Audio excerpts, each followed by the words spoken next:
ಗುರು, ನಾನು ಲಾಸ್ಟ್ ವಿಡಿಯೋದಲ್ಲಿ ಹೇಳಿದ್ದೆ ಹೇಗೆ ಕಾಂಕರರ್ ರೀಚ್ ಆಗೋದು, ಯಾವುದರಲ್ಲಿ ಪುಷ್ ಮಾಡಿದರೆ ಈಸಿಯಾಗಿ ರೀಚ್ ಆಗ್ಬೋದು ಅಂತ. ಆದರೆ ಇನ್ನೂ ಸ್ವಲ್ಪ ಜನಕ್ಕೆ ಡೌಟ್ ಇರುತ್ತೆ, ಎಷ್ಟು ಕಿಲ್ ಮಾಡಿದರೆ ಎಷ್ಟು ಪ್ಲಸ್ ಆಗುತ್ತೆ, ಇಲ್ಲ ಕಿಲ್ ಮಾಡಿದ್ರೆ ಸರ್ವೈವ್ ಮಾಡಿದರೆ ಎಷ್ಟು ಪ್ಲಸ್ ಆಗುತ್ತೆ ಅಂತ. ಅದನ್ನ ಕ್ಲಿಯರಾಗಿ ಹೇಳ್ತೀನಿ. ಏನಿಲ್ಲ ಗುರು, ನೀವು 1 ಕಿಲ್ ಮಾಡಿದರೆ 2 ಪಾಯಿಂಟ್ಸ್, ಒಬ್ಬೊಬ್ಬ ಅಂದರೆ 3 ಪಾಯಿಂಟ್ಸ್ ಕೊಡ್ತಾನೆ.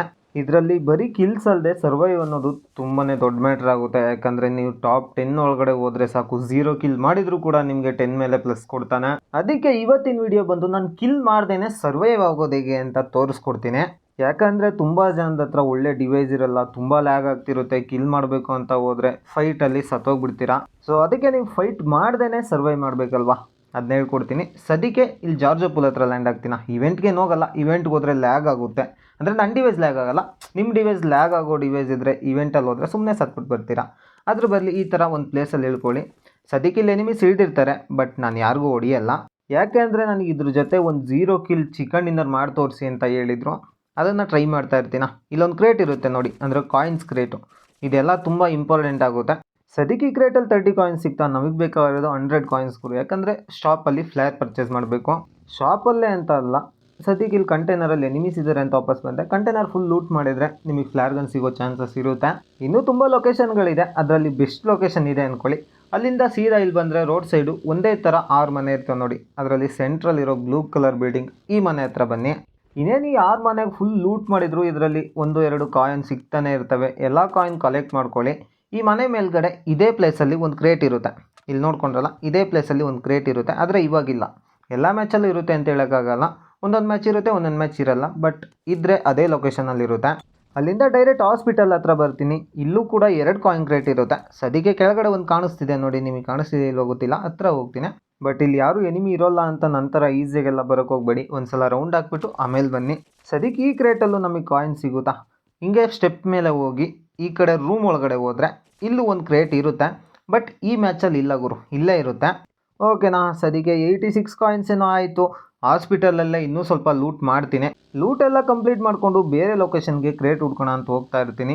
ಹಾಗೆ ಯಾರೆಲ್ಲ ನನ್ನ ವೀಡಿಯೋ ಹೊಸ್ದಾಗಿ ನೋಡ್ತೀರಾ, ಬೇಗ ಬೇಗ ಸಬ್ಸ್ಕ್ರೈಬ್ ಮಾಡಿಕೊಂಡು ಲೈಕ್ ಕೂಡ ಮಾಡ್ಕೊಳ್ಳಿ. ಅದೇ ಥರ ವೀಡಿಯೋ ಲಿಂಕ್ನ ಫ್ರೆಂಡ್ಸ್ಗೆಲ್ಲ ಶೇರ್ ಮಾಡಿ ಸಬ್ಸ್ಕ್ರೈಬ್ ಮಾಡ್ಕೊಳ್ಳೋಕೆ ಹೇಳಿ. ಯಾಕಂದರೆ ಇದೇ ಥರ ಟಿಪ್ಸ್ ಆ್ಯಂಡ್ ಟ್ರಿಕ್ಸ್ ವೀಡಿಯೋಸು ಮತ್ತು ಗೇಮ್ ಪ್ಲೇ ವೀಡಿಯೋಸ್ ಬರ್ತಾನೆ ಇರುತ್ತೆ. ಅಷ್ಟೇ ಅಲ್ಲದೆ 1K ಸಬ್ಸ್ಕ್ರೈಬರ್ಸ್ ಕಂಪ್ಲೀಟ್ ಆದರೆ ಒಬ್ಬರಿಗೆ ರಾಯಲ್ ಪಾಸ್ ಗಿವ್ ಅವೇ ಮಾಡೋಣ ಅಂತ ಇದ್ದೀನಿ. ಓಕೆನಾ, ಅಲ್ಲಿಂದ ಇಲ್ಲಿಗೆ ಬರ್ತೀನಿ ಗುರು. ಇಲ್ಲೇ ರೈಟ್ ಸೈಡ್ ಒಳಗಡೆ ಒಂದು ಕ್ರೇಟ್ ಇರುತ್ತೆ, ಬಟ್ ಈ ಮ್ಯಾಚಲ್ಲಿ ಇಲ್ಲ. ಈ ಲೊಕೇಶನ್ ಬಂದುಬಿಟ್ಟು ಕ್ವಾರಿಯಿಂದ ಹಿಂದೆ ಒಂದು ವಾಟರ್ ಸಿಟಿ ಥರ ಇರುತ್ತೆ ನೋಡಿ ಗುರು, ನೀರೆಲ್ಲ ಇರುತ್ತಲ್ಲ, ಅದರೊಳಗಡೆ ಈ ಥರ ಗ್ರೀನ್ ಮನೆ ಇರುತ್ತೆ ಸಿಂಗಲ್ಲು. ಇಲ್ಲಿಗೆ ಬಂದರೆ ನಿಮಗೆ ಆ ಕ್ರೇಟ್ ಸಿಗುತ್ತೆ. ಇಲ್ಲಿಂದ ಸ್ವಲ್ಪ ಮುಂದೆ ಹೋದರೆ ಒಂದು ಕಾಂಪೌಂಡ್ ಇರುತ್ತೆ.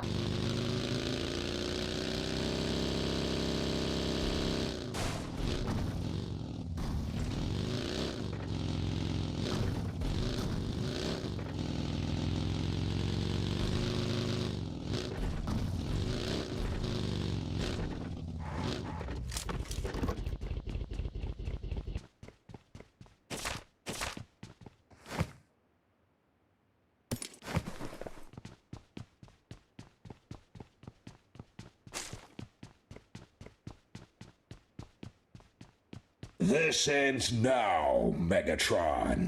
ಇಲ್ಲಿ ನೋಡ್ತಾ ಇದ್ದೀರಲ್ಲ, ಇಲ್ಲೂ ಒಂದು ಕಾಯಿನ್ ಕ್ರೇಟ್ ಸಿಕ್ತು. ಟೋಟಲ್ ನನಗೆ 127 ಆಯಿತು. ಇನ್ನೇನು ಕಾಯಿನ್ ಬೇಡ ಗುರು, ಬೇಕಾಗಿರೋಷ್ಟು ಕಾಯಿನ್ ಸಿಕ್ಕಿದೆಯಲ್ಲ, ರಿಸ್ಕ್ ತೊಗೊಳಕ್ಕೆ ಹೋಗಲ್ಲ. ಇಲ್ಲಿಂದ ಸ್ವಲ್ಪ ಎಡ್ಜ್ಗೆ ಹೋಗ್ತೀನಿ, ಅಂದರೆ ಔಟ್ ಆಫ್ ಝೋನ್ಗೆ ಹೋಗ್ತೀನಿ.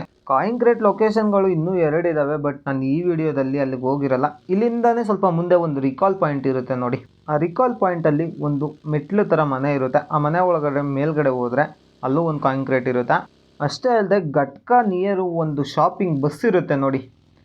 ಆ ಬಸ್ ಇರೋ ಪಕ್ಕದಲ್ಲೇ ಒಂದು ಕಾಂಪೌಂಡ್ ಇರುತ್ತೆ, 4 ಮನೆ ಇರ್ತವೆ. ಅಲ್ಲಿ ನೀವು ಗ್ರೀನ್ ಕಲರ್ ಮನೆ ಒಳಗಡೆ ಹೋಗಿ ಹುಡುಕಿದ್ರೆ ಕಾಯಿನ್ ಕ್ರೇಟ್ ಸಿಗುತ್ತೆ. ಸದ್ಯಕ್ಕೆ ನಾನು ಅಲ್ಲಿಂದ ಇಲ್ಲೇ ಝೋನ್ ಎಡ್ಜಲ್ಲಿ ಒಂದು ಶಾಪಿಂಗ್ ಕಾಣಿಸುತ್ತೆ ಗುರು, ಇಲ್ಲಿಗೆ ಬರ್ತೀನಿ. ಯಾಕಂದರೆ ಈಗ ಮೇನ್ ಪಾಯಿಂಟ್ ನಾವು ಬಿಯರ್ಡ್ ಏಮ್ ತೊಗೋಬೇಕು. ಫಸ್ಟು ಫ್ಲ್ಯಾರ್ ಪರ್ಚೇಸ್ ಮಾಡಿಬಿಟ್ಟು ಇಲ್ಲಿ ಯಾರೂ ಎನಿಮೀಸ್ ಇಲ್ಲ ಅಂದರೆ ಇಲ್ಲೇ ಫ್ಲ್ಯಾರ್ನ ಹೊಡೆಯೋಣ ಅಂತ ಬರ್ತೀನಾ.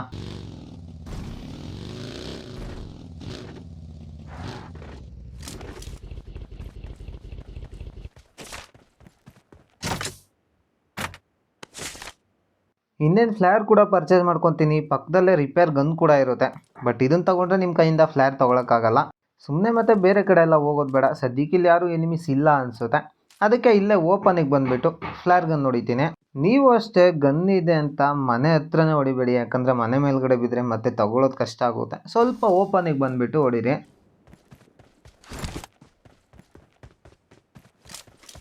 ಈ ಥರ ಫ್ಲೇರ್ ಹೊಡೆದಾಗ ಸ್ವಲ್ಪ ಹುಷಾರಾಗಿ ಇರಿ ಗುರು, ಯಾಕಂದರೆ ಎನಿಮೀಸ್ ಬರೋ ಚಾನ್ಸಸ್ ತುಂಬಾ ಇರುತ್ತೆ.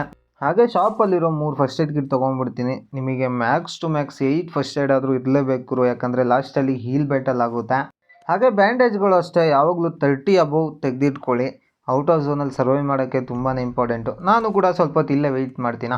ಇನ್ನೇನು ಸ್ವಲ್ಪ ಹೊತ್ತು ಬಿಟ್ಟು BRDM ಕೂಡ ಬೀಳುತ್ತೆ. ಬೇಗ ಈ BRDM ಎತ್ಕೊಂಡು ಮತ್ತೆ ಶಾಪಿಂಗ್ ಹತ್ರ ಹೋಗಿ ಏನೇನೆಲ್ಲ ಬೇಕು ಹೀಲಿಂಗ್ಸು ಎಲ್ಲ ಈ BRDM ಒಳಗಡೆ ಹಾಕ್ಕೊಂಡ್ಬಿಡ್ತೇನೆ. ಅಂದರೆ ತುಂಬ ಜನಕ್ಕೆ ಗೊತ್ತೇ ಇರುತ್ತೆ BRDMಲ್ಲಿ ಡಿಕ್ಕಿ ಥರ ಸ್ಪೇಸ್ ಇರುತ್ತೆ, ನಿಮ್ಗೆ ಏನೇನೆಲ್ಲ ಬೇಕೋ ಅದರೊಳಗಡೆ ಹಾಕ್ಕೋಬೋದು. ಅಂದರೆ ಬ್ಯಾಗ್ ಫುಲ್ಲಾಗಿದ್ದಾಗ ಇದು ಒಳ್ಳೆ ಐಡಿಯಾ ಅಂದ್ಕೊಳ್ಳಿ. ಸದ್ಯಕ್ಕೆ ಇಲ್ಲೊಂದು ಬಾಟ್ ಬಂದಿದೆ, ಆ ಬಾಟ್ನ ನಾನು ಹೊಡಿಯಲ್ಲ ಗುರು, ನೀವಾದರೆ ಹೊಡಿಬೇಡಿ ಅಂತ ಹೇಳ್ತಿಲ್ಲ. ಬಟ್ ನಾನು ಯಾಕೆ ಹೊಡಿಯಲ್ಲ ಅಂದರೆ ನಾನು ಈ ಮ್ಯಾಚಲ್ಲಿ 0 ಕಿಲ್ ಮಾಡಿ ಚಿಕನ್ ಡಿನ್ನರ್ ಮಾಡಬೇಕು. ಅಂದರೆ ಇದು 0 ಕಿಲ್ ಅಂತ ಅಲ್ಲ, ಲ್ಯಾಗ್ ಆಗೋ ಡಿವೈಸಲ್ಲಿ ಯಾವ ಥರ ಸರ್ವೈವ್ ಮಾಡಿ ಕಾಂಕರರ್ ರೀಚ್ ಆಗ್ಬೋದು ಅಂತ ಟಿಪ್ಸ್ ಅಂದ್ಕೊಳ್ಳಿ. ಬಟ್ ನಾನು 3.8 ಅಪ್ಡೇಟಲ್ಲಿ ಒಂದು ಸಲ 0 ಕಿಲ್ ಚಿಕನ್ ಡಿನ್ನರ್ ಮಾಡಿ ತೋರಿಸಿದ್ದೆ. 3.9 ಅಪ್ಡೇಟಲ್ಲೂ ಮಾಡಿ ಅಂತ ಒಬ್ಬರು ಹೇಳಿದ್ರ, ಅದಕ್ಕೋಸ್ಕರ ಅಷ್ಟೇ ಬಾಟ್ ಬಂದರೂ ಕೂಡ ಹೊಡಿದೇ ಹೋಗ್ತಾ ಇದ್ದೀನಿ. ಅಂದರೆ ನಾನು ಝೋನ್ ಒಳಗಡೆ ಏನು ಹೋಗಲ್ಲ, ನೀವು ಅಷ್ಟೇ BRDM ಸಿಕ್ತು ಅಂತ ಮತ್ತೆ ಝೋನ್ ಒಳಗಡೆ ಹೋಗಬೇಡಿ.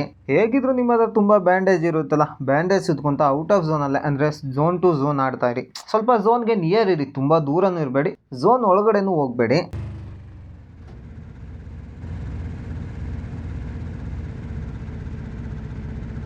ನಾನಂತೂ ತುಂಬ ಹೊತ್ತು ಅಲ್ಲೇ ಸರ್ವೇ ಮಾಡಿದೆ ಗುರು. ಸಿಕ್ಕಿರೋ ಮನೆಗಳಲ್ಲಿ ಸಿಗೋ ಅಷ್ಟು ಬ್ಯಾಂಡೇಜು ಹೀಲಿಂಗ್ಸ್ ಎಲ್ಲ ತೊಗೊಂಡೆ. ಹಾಗೆ ಇಲ್ಲಿ ಶಾಪಿಂಗ್ ಅನ್ನಲ್ಲ, ಇದೇ ಗುರು ನಾನು ಅವಾಗಲೇ ಹೇಳಿದ ಪ್ಲೇಸು. ಲೆಫ್ಟ್ ಸೈಡ್ ಒಂದು ಗ್ರೀನ್ ಕಲರ್ ದೊಡ್ಡ ಮನೆ ಇದೆಯಲ್ಲ, ಅದರೊಳಗಡೆ ಕ್ರೇಟ್ ಸಿಗುತ್ತೆ. ಸದ್ಯಕ್ಕೆ ನನ್ನ ಹತ್ರ ಇನ್ನೂ 22 ಕಾಯಿನ್ ಇದೆಯಲ್ಲ, ಈ ಶಾಪಿಂಗಲ್ಲಿ ಫಸ್ಟ್ ಏಡ್ ತೊಗೊಳ್ಳೋಣ ಅಂತ ಬರ್ತೀನಿ. ಬಟ್ ಆಲ್ರೆಡಿ ಇದರಲ್ಲಿ ಸೋಲ್ಡ್ ಔಟ್ ಆಗಿರುತ್ತೆ, ಅಂದರೆ ಬೇರೆ ಯಾರು ಎತ್ಕೊಂಡು ಹೋಗಿರ್ತಾರೆ. ಇನ್ನೇನು ಮಾಡೋಕ್ಕಾಗಲ್ಲ, ಬೂಸ್ಟರ್ಸ್ ಕಮ್ಮಿ ಇದೆಯಲ್ಲ, ಬೂಸ್ಟರ್ಸ್ ಎಲ್ಲ ತೊಗೊಂಡು ಇಲ್ಲಿಂದ ಝೋನ್ ಒಳಗಡೆ ಹೋಗ್ಬಿಡ್ತೀನಿ.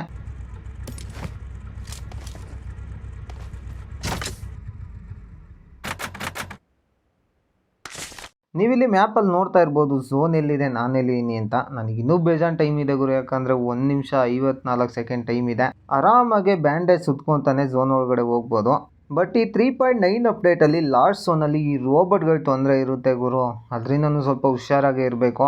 ಅದರಲ್ಲೂ ಮೆಗಾಟ್ರಾನ್ ರೋಬೋಟ್ ಇದ್ರೆ ಅಂತೂ ತುಂಬಾ ತೊಂದರೆ ಆಗುತ್ತೆ, ಯಾಕಂದರೆ ಅದರಲ್ಲಿ ಪವರ್ ಇರುತ್ತೆ. ಅಂದರೆ ಆ ವೆಹಿಕಲಲ್ಲೂ ಕೂಡ ಈ ಪ್ಯಾನ್ಸರ್ ಥರ ಬುಲೆಟ್ ಏನೋ ಕರೆಂಟ್ ಶಾಕ್ ಥರ ಹೊಡೆಯೋ ಪವರ್ ಇರುತ್ತೆ ನೋಡಿ, ಅದು ನೋಡಿದ್ರು ಕೂಡ ನಮ್ಮ BRDM ಬ್ಲಾಸ್ಟ್ ಆಗುತ್ತೆ. ಅದಿಲ್ಲದೆ ಆಪ್ಟಿಮಸ್ ಪ್ರೈಮ್ ಇದ್ದರೆ ನಮಗೇನು ತೊಂದರೆ ಇಲ್ಲ, ಯಾಕಂದರೆ ಅದರಲ್ಲಿ ಯಾವುದೇ ಥರ ಪವರ್ ಇರೋಲ್ಲ, ಜಸ್ಟ್ ವೆಹಿಕಲ್ ಅದು BRDM ಥರ ಅಂದ್ಕೊಳ್ಳಿ. ನಾವು ಹೊಡೆದ್ರು ವೆಹಿಕಲ್ ಬೇಗ ಡ್ಯಾಮೇಜ್ ಆಗಲ್ಲ, ಒಳಗಡೆ ಕೂತಿದ್ರು ಅವನಿಗೇನು ಆಗಲ್ಲ. ಈ ಮ್ಯಾಚಲ್ಲಿ ಅಲೈವ್ ಸ್ವಲ್ಪ ಕಮ್ಮಿನೇ ಇರುತ್ತೆ, ಯಾಕಂದರೆ ಇದು ಸೀಸನ್ ಸ್ಟಾರ್ಟಿಂಗ್ ಅಲ್ವಾ, ತುಂಬ ಜನ ರೆಸ್ಟ್ ಮಾಡಿ ಆಡ್ತಿರ್ತಾರೆ, ಸಾಯ್ತಾ ಇರ್ತಾರೆ. ಬಟ್ ಇನ್ನೂ ಹೋಗ್ತಾ ಹೋಗ್ತಾ ಈ ಝೋನಲ್ಲಿ ನಿಮಗೆ 30 ಅಲೈವ್ ನೋಡೋಕೆ ಸಿಗುತ್ತೆ. ಅವಾಗೆಲ್ಲ ನೀವು BRDM ಇಲ್ಲದೆ ಝೋನ್ ಒಳಗಡೆ ಹೋದರೆ ಅವಾಗಲೇ ತಿಥಿ ಅಂದ್ಕೊಳ್ಳಿ. ಆದಷ್ಟು ಪ್ರತಿ ಮ್ಯಾಚ್ ಕೂಡ BRDM ತೊಗೊಳಕ್ಕೆ ಟ್ರೈ ಮಾಡಿ.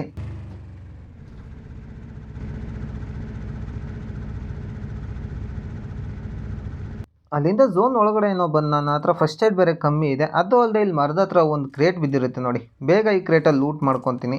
ಆದರೆ ಒಂದೇ ಒಂದು ಫಸ್ಟ್ ಏಡ್ ಇರುತ್ತೆ, ಬಟ್ AMR ಇರುತ್ತೆ. ನಾನಂತೂ ಸ್ನೈಪರ್ ಯೂಸ್ ಮಾಡಲ್ಲ. AMR ಏನಕ್ಕೆ ಯೂಸ್ ಅಂತ ಸ್ವಲ್ಪ ಜನಕ್ಕೆ ಗೊತ್ತಿರುತ್ತೆ, ಇನ್ನೂ ಸ್ವಲ್ಪ ಜನಕ್ಕೆ ಗೊತ್ತಿರಲ್ಲ. ಹೇಳ್ತೀನಿ ಕೇಳಿ.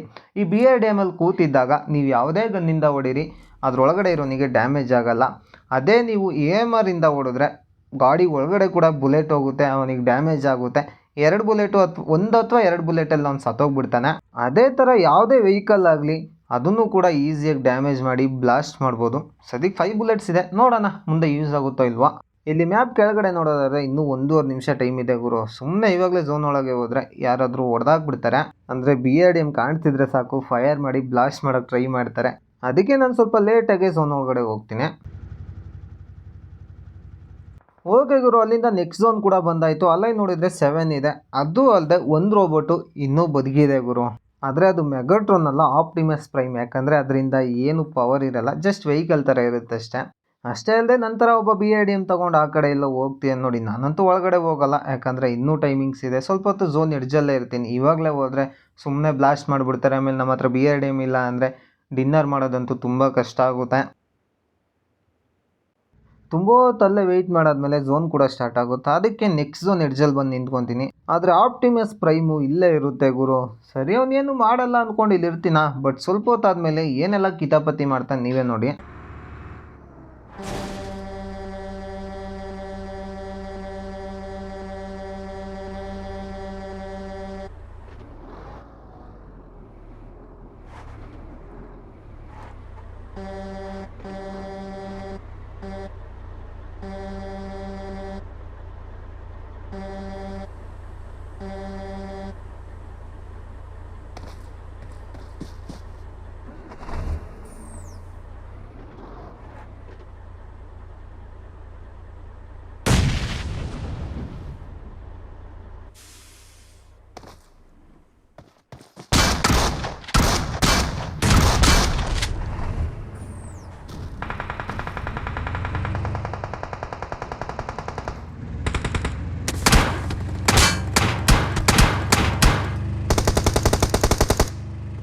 ನೋಡ್ತಿದ್ದೀರಲ್ಲ ಎಷ್ಟು ಫೈರ್ ಮಾಡ್ದ, ಇನ್ನೊಂದು ಸ್ವಲ್ಪದ್ರಲ್ಲಿದೆ ಗುರು, ಇಲ್ಲಾಂದರೆ ಬ್ಲಾಸ್ಟ್ ಆಗಿಬಿಟ್ಟಿರೋದು. ಅದಕ್ಕೆ ಡೈರೆಕ್ಟ್ ಇಲ್ಲಿ ನೆಕ್ಸ್ಟ್ ಝೋನ್ ಎಡ್ಜಿಗೆ ಬರ್ತೇನೆ. ಹೇಗಿದ್ರು ನನ್ನ ಹತ್ರ ರಿಪೇರ್ ಗನ್ ಇರುತ್ತಾ, ಯಾರಾದರೂ ಬ್ಲಾಸ್ಟ್ ಮಾಡೋಕೆ ಮುಂಚೆ ಬೇಗ ಫುಲ್ ರಿಪೇರ್ ಮಾಡ್ಕೊಂಡ್ಬಿಡ್ತೇನೆ. ಆದರೂ ಆ ಒಡೆ ನನ್ನ ಮಗ ನಾನು ಬಿಡೋದೇ ಇಲ್ಲ ಗುರು, ಮತ್ತೆ ಹಿಂದೆನೇ ಬರ್ತಾನೆ. ನೋಡ್ತಾ ಇರಿ ಅವನ ಜೊತೆ ಇಷ್ಟೇ ಅಲ್ಲ, ಕೊನೆಯಲ್ಲಿ ಯಾವ ಥರ ಸ್ಕ್ಯಾಮ್ ಆಗುತ್ತೆ ಅಂತ.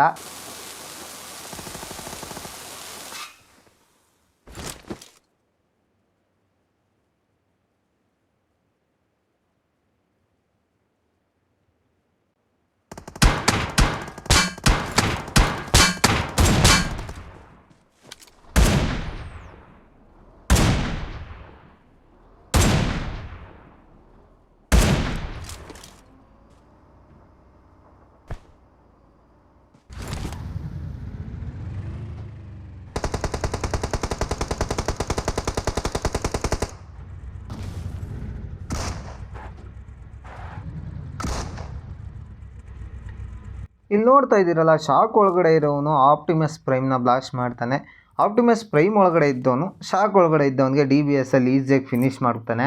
ಇವಾಗ 1 vs 1 ಸಿಚುವೇಶನ್ನು, ನಾನು ಅವನ್ನ ಕಿಲ್ ಮಾಡ್ದೇನೆ ಚಿಕನ್ ಡಿನ್ನರ್ ಮಾಡಬೇಕು. ಇದಂತೂ ನನಗೆ ತುಂಬ ರಿಸ್ಕ್ ಅನಿಸುತ್ತೆ, ಬಟ್ ಆದರೂ ಮಾಡ್ತೀನಿ. ಯಾವ ಥರ ಮಾಡ್ತೀನಿ ನೀವೇ ನೋಡಿ. ನಾನು ಸ್ವಲ್ಪ ಹೊತ್ತಿಲ್ಲೇ ವೆಯ್ಟ್ ಮಾಡ್ತೀನಿ, ಆಮೇಲೆ ಅವ್ನು ನೋಡಿದರೆ ಅದನ್ನ ರಿಪೇರ್ ಮಾಡ್ಕೊಂಡ್ಬಿಡ್ತಾನೆ ಅಂತ ಭಯ ಆಗುತ್ತೆ. ಅದಕ್ಕೆ ಗಾಡಿ ತೊಗೊಂಡು ಡೈರೆಕ್ಟಾಗಿ ಪುಷ್ ಆಗ್ತೀನಿ.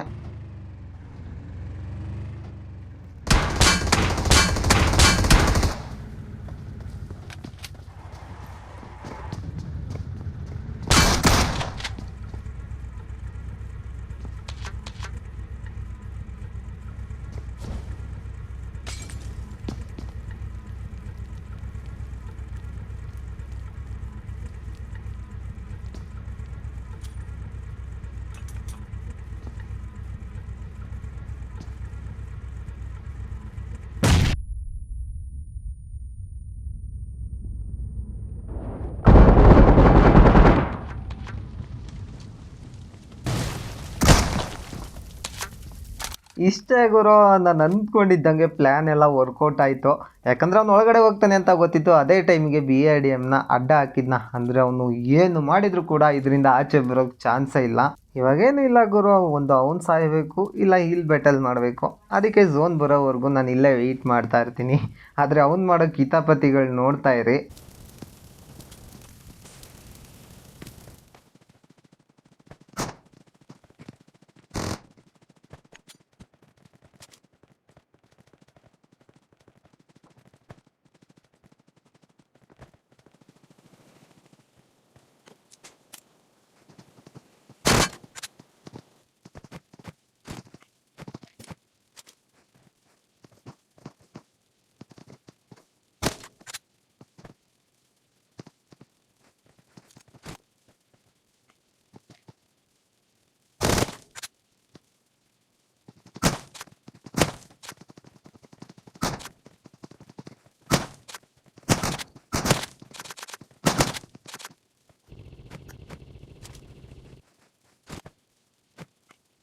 ಅಷ್ಟೇ ಗುರು, ತುಂಬ ಹೊತ್ತು ಆಟ ಆಡ್ಸಾದ್ಮೇಲೆ ಝೋನ್ ಕೂಡ ಸ್ಟಾರ್ಟ್ ಆಗಿಬಿಡುತ್ತೆ. ಅಂದರೆ ಇದೇ ಎಂಡ್ ಝೋನ್ ಅಂದ್ಕೊಳ್ಳಿ, ಫುಲ್ಲು ಕ್ಲೋಸ್ ಆಗಿಬಿಡುತ್ತೆ. ನಾನು ಸ್ವಲ್ಪ ಮೇಲ್ಗಡೆ ಹೋಗ್ಬೇಕು, ಅಂದರೆ ಝೋನ್ ಸೆಂಟ್ರಿಗೆ ಹೋಗ್ಬೇಕು ಅಂದರೆ ಮೇಲ್ಗಡೆ ಹೋಗ್ಬೇಕು. ಅದಕ್ಕೆ ಒಂದು ಸ್ಮೋಕ್ನ ಇಲ್ಲಿ ಹಾಕ್ಬಿಟ್ಟು ಅವ್ನ ವ್ಯೂನ ಬ್ಲಾಕ್ ಮಾಡ್ತೀನಿ. ಇನ್ನೊಂದೇನೆಂದರೆ, ನೀವು ಹೀಲ್ ಬ್ಯಾಟಲ್ ಮಾಡುವಾಗ ನಿಮ್ಮ ಬೂಸ್ಟ್ ಅನ್ನೋದು ಫುಲ್ ಇರಬೇಕು, ಇಲ್ಲ ಅಂದರೆ ನೀವು ಹೀಲ್ ಬ್ಯಾಟಲ್ಲಿ ಸೋತೋಗ್ಬಿಡ್ತೀರಾ. ನಾನು ಕೂಡ ಫುಲ್ ಬೂಸ್ಟ್ ಆಗಿಬಿಟ್ಟು ಹಾಗೆ ಸೆಂಟ್ರ್ ಝೋನಿಗೆ ಬರ್ತೀನಿ.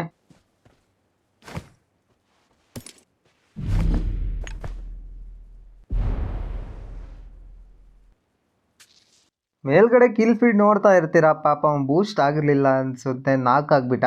ಅಂದರೆ ರಿವೇ ಕಿಟ್ ಇರುತ್ತಲ್ಲ, ನಾಲ್ಕಾಗಿ ಮತ್ತೆ ಫಿನಿಶ್ ಆದ. ನಾನು ಒಂದೇ ಫಸ್ಟ್ ಏಡ್ ಹಾಕಿದ್ದು ಗುರು, ಆದರೂ ಕೂಡ ನಾನು ವಿನ್ ಆಗ್ತಿದ್ದೆ ಬಿಡಿ, ಯಾಕಂದರೆ ನನ್ನ ಹತ್ರ ಇನ್ನೂ 7 ಫಸ್ಟ್ ಏಡ್ ಏನೋ ಇತ್ತು. ಸದ್ಯಕ್ಕೆ ಇವತ್ತಿನ ವೀಡಿಯೋದಲ್ಲಿ ನಿಮಗೆ ಗೊತ್ತಾಗಿರುತ್ತೆ ಹೇಗೆ ಸರ್ವೆ ಮಾಡಬೇಕು, ಯಾವ ಥರ ಡಿನ್ನರ್ ಮಾಡಬೇಕು, ಕಿಲ್ಸ್ ಇಲ್ಲದೆ ಯಾವ ಥರ ಪ್ಲಸ್ ತೊಗೊಳ್ಳೋದು ಅಂತ. ಹಾಗೆ ಈ ಥರ 0 ಕಿಲ್ ಚಿಕನ್ ಡಿನ್ನರ್ ಮಾಡಿದರೆ ನಿಮಗೆ ಅಂತ ಒಂದು ಟೈಟಲ್ ಕೊಡ್ತಾನೆ ಗುರು, ಅಂದರೆ ಅಚೀವ್ಮೆಂಟ್ ಇರುತ್ತೆ, ಅದರಲ್ಲಿ ಟೈಟಲ್ ಕೊಡ್ತಾನೆ. ಸದ್ಯಕ್ಕೆ ಈ ವೈಡಿಲಿ ನಾನು ಆಲ್ರೆಡಿ ಅದನ್ನ ಕಂಪ್ಲೀಟ್ ಮಾಡಿದ್ದೀನಿ, ಅದಕ್ಕೆ ನನಗೆ ಇವಾಗ ಕೊಡಲ್ಲ. ನೀವು ಕಂಪ್ಲೀಟ್ ಮಾಡಿಲ್ಲ ಅಂದರೆ ನಿಮಗೆ ಪಕ್ಕ ಒಂದು ಟೈಟಲ್ ಬರುತ್ತೆ.